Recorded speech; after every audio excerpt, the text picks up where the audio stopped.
আমরা যে মাটির উপর দিয়ে রোজ হেঁটে বেড়াই কখনো কি ভেবেছি এর ঠিক নিচে কি আছে?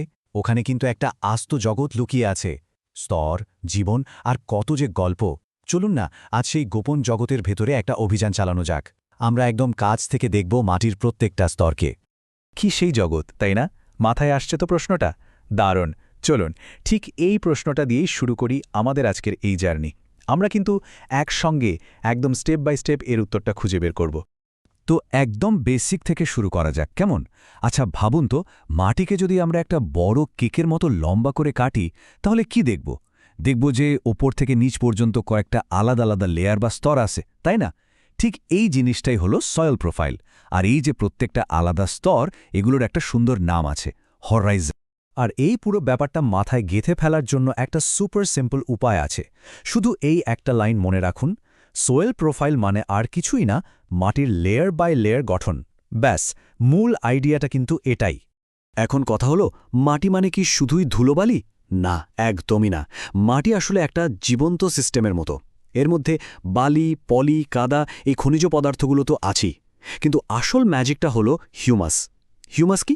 ওই যে গাছের পাতা, ডালপালা পচে গিয়ে যে সার তৈরি হয়, সেটাই। এর সাথে আরও আছে পানি, বাতাস আর কোটি কোটি ছোট ছোট জীব।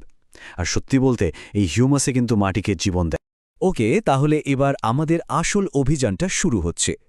আমরা এখন মাটির ওপর থেকে একদম গভীরে ডুব দেব। এক এক করে প্রত্যেকটা হরাইজন বা স্তর ঘুরে দেখব। রেডি তো? চলুন দেখি আমাদের এই যাত্রায় কি অপেক্ষা করছে। আমাদের সফরের প্রথম স্টপ ও হরাইজন। ও কেন? কারণ ও দিয়ে অর্গ্যানিক বা জৈব। এটা হলো মাটির একদম টপ লেয়ার, মানে সবথেকে ওপরের পাতলা আস্তরণটা। এখানে কি থাকে? ঝরে পড়া পাতা, মরা ডালপালা, এগুলো সব এখানে পুঁছতে শুরু করে। বলতে পারেন এটাই হলো হিউমাস বানানোর মেইন ফ্যাক্টরি। এর ঠিক নিচে আমরা চলে এলাম সবথেকে ইম্পর্ট্যান্ট স্তরে। এটার নাম হলো এ হরাইজন, যেটাকে আমরা টপসয়েল বলি। এখানেই কিন্তু আসল খেলাটা হয়। সবচেয়ে বেশি হিউমাস থাকে এই স্তরেই।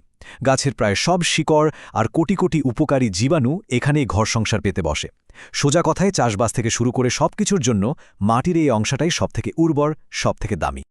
এ হোরাইজনের ঠিক নিচেই রয়েছে বি হোরাইজন বা সাবসয়েল। আচ্ছা ভাবুন তো, বৃষ্টির পানি যখন ওপরের মাটি দিয়ে নিচে নামে, তখন তো সে একা নামে না, তাই না? ওপরের স্তর থেকে কাদামাটি, লোহা, এই ধরনের খনিজ পদার্থ ধুয়ে নিয়ে আসে, আর সেই সব জিনিস এসে জমা হয় এই বি হোরাইজনে। এজন্যই একে বলা হয় অ্যাকিউমুলেশন জোন বা সোজা বাংলায় সঞ্চয়ন এলাকা। এখানে কিন্তু জৈব পদার্থ প্রায় থাকেই না। আমাদের জার্নিতে আরও গভীরে গেলে আমরা পাব সি হরাইজন। এটাকে বলা হয় প্যারেন্ট মেটিরিয়াল। কেন প্যারেন্ট? কারণ এখান থেকেই তো মাটি জন্মাচ্ছে। এটা আসলে আর কিছুই না, আবহাওয়া আর সময়ের সাথে ক্ষয়ে যাওয়া, ভেঙে যাওয়া পাথরের টুকরো। বলা যায় মাটি তৈরির একদম প্রথম ধাপটা এখানেই শুরু হয়। আর একদম শেষে আমাদের এই মাটির নিচের অভিযানের শেষ স্টপ হল আর স্তর বা bedrock. R for rock. এটা হলো একটা আস্ত কঠিন পাথরের স্তর। এর আর কোনো ক্ষয় হয়নি। পুরো সয়েল প্রোফাইলটা কিন্তু এই শক্ত পাথরের উপরই দাঁড়িয়ে আছে। তো আমরা মাটির স্তরগুলো তো দেখে নিলাম, কিন্তু একটা মজার ব্যাপার কি, এই স্তরগুলো কিন্তু চুপচাপ বসে থাকে না। এদের মধ্যে সবসময় একটা লেনদেন চলতে থাকে। আর এই পুরো খেলার মূল খেলোয়াড়কে জানেন? পানি। চলুন এবার দেখি পানি কিভাবে এই মাটির জগৎটাকে প্রতিনিয়ত বদলে দিচ্ছে। এই পুরো প্রক্রিয়াটার একটা খুব গুরুত্বপূর্ণ শব্দ হল লিচিং। নামটা শুনে কঠিন মনে হলেও ব্যাপারটা একদম সহজ। লিচিং মানে হল ধুয়ে নিয়ে যাওয়া। যখন বৃষ্টির পানি ওপরের মাটি দিয়ে চুইয়ে নিচে নামতে থাকে, তখন সে খনিজ আর পুষ্টি উপাদানগুলোকে গুলে ফেলে আর নিজের সাথে নিচে নিয়ে যায়।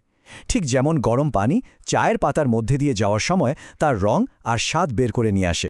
প্রসেসটা আসলে ৩টে সহজ ধাপে হয়। ১ নম্বর, বৃষ্টির পানি ওপরের মাটিতে ঢোকে। ২ নম্বর, সে তার রাস্তায় যা যা দ্রবণীয় খনিজ বা পুষ্টি পায় সেগুলোকে নিজের মধ্যে গুলে নেয়। আর ৩ নম্বর, ওই পুষ্টি মেশানো পানিটা সোজা নিচের স্তরে চলে যায়। ব্যাপারটা দেখতে সিম্পল হলেও মাটির উর্বরতার জন্য এর প্রভাব কিন্তু অনেক। লিচিংয়ের সাথে আরও দুটো মজার শব্দ জড়িয়ে আছে, এলুভিয়েশন আর ইলুভিয়েশন। যখন এ হরাইজনের মতো উপরের কোনো স্তর থেকে খনিজ পদার্থ ধুয়ে বেরিয়ে যায়, তখন সেটাকে বলে ইলুভিয়েশন। মনে রাখার জন্য ভাবুন, ই ফর এক্সিট, মানে বেরিয়ে যাওয়া। আর ওই বেরিয়ে যাওয়া খনিজগুলো যখন বি হরাইজনের মতো নিচের কোনো স্তরে এসে জমা হয়, সেটাকে বলে ইলুভিয়েশন। মনে রাখুন আই ফর ইন, মানে ভেতরে আসা। কি সহজ, তাই না? একটা থেকে এক্সিট আর একটা ইন। আচ্ছা, এবার একটু মাটির টেক্সচার মানে এর কণার গঠন আর তার ভেতরে জীবন নিয়ে কথা বলা যাক। কারণ একটা মাটি কতটা উর্বর হবে তা কিন্তু এই জিনিসগুলোর উপরই নির্ভর করে। দেখুন, মাটিতে মূলত 3 ধরনের কণা থাকে: বালি, পলি আর কর্দম বা ক্লে। এই টেবিলটা দেখলেই পার্থক্যটা পরিষ্কার হয়ে যাবে। বালির কণাগুলো বেশ বড়সড়, তাই এর মধ্যে দিয়ে পানি খুব তাড়াতাড়ি বেরিয়ে যায়। অন্যদিকে কর্দম বা ক্লের কণাগুলো একদম ছোট, তাই তারা পানিকে জাপটে ধরে রাখে। তাহলে মূল কথাটা কি দাঁড়ালো?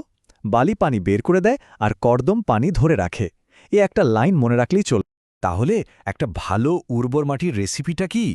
1 নম্বর আর সবথেকে জরুরি উপাদান হলো হিউমাস।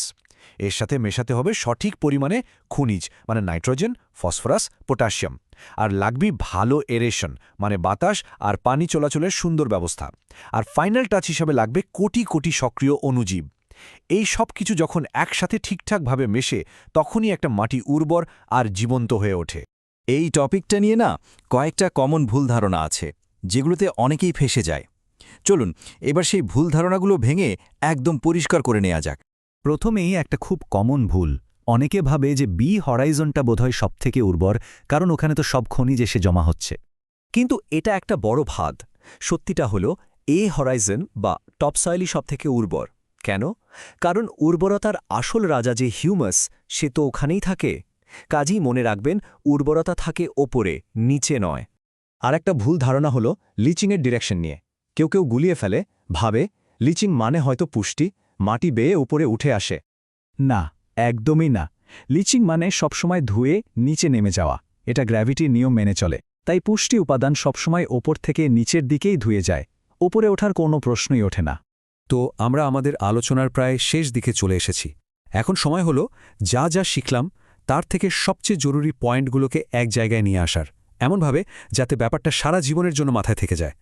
চলুন এক নিঃশ্বাসে মূল কথাগুলো আরেকবার দেখে নিই। সয়েল প্রোফাইল মানে মাটির লম্বা স্তর। এ হোরাইজন হল উর্বর টপ সয়েল, বি হোরাইজন হল খনিজ জমার জায়গা। লিচিং মানে পুষ্টি ধুয়ে নিচে যাওয়া। এলুভিয়েশন মানে এক্সিট, ইলুভিয়েশন মানে ইন।